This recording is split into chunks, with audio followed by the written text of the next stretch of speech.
Magandang araw mga kaibigan! Ngayon ay October 18, 2024. Welcome back sa ating channel.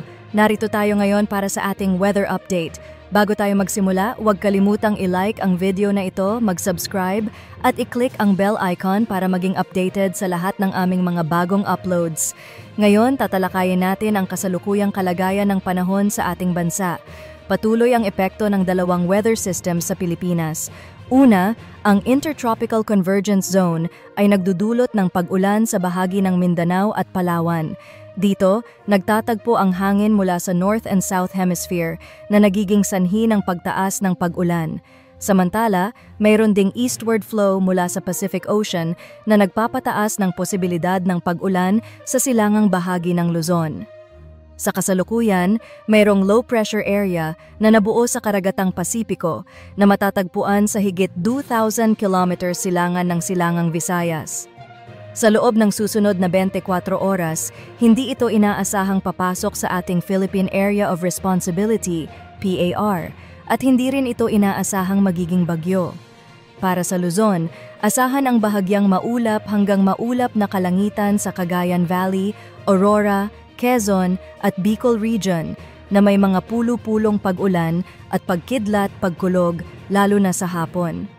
Sa Metro Manila, magkakaroon tayo ng maaraw na umaga na may posibilidad na umabot ang temperatura ng 33 degrees Celsius. Sa hapon, asahan ang mga isolated na pag-ulan.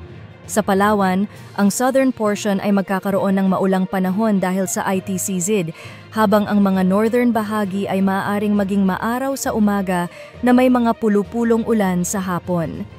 Sa Visayas, asahan ang bahagyang maulap na kalangitan na may mga maagang pag-ulan at mas maraming lugar ang makakaranas ng mga pulo-pulong ulan sa hapon. Sa Mindanao, dapat mag-ingat ang mga residente sa Zamboanga Peninsula at Bangsamoro Region dahil sa mataas na tsansa ng pag-ulan. Ang temperatura dito ay inaasahang maglalaro mula 25 hanggang 32 degrees Celsius. Walang gale warning sa ngayon, ang taas ng alon ay magiging katamtaman. Pero simula sa katapusan ng linggo, asahan ang mas maalon na dagat sa Northern Luzon at silangang baybayin ng Central at Southern Luzon. Sa mga susunod na araw, asahan ang pag-ulan sa malaking bahagi ng bansa.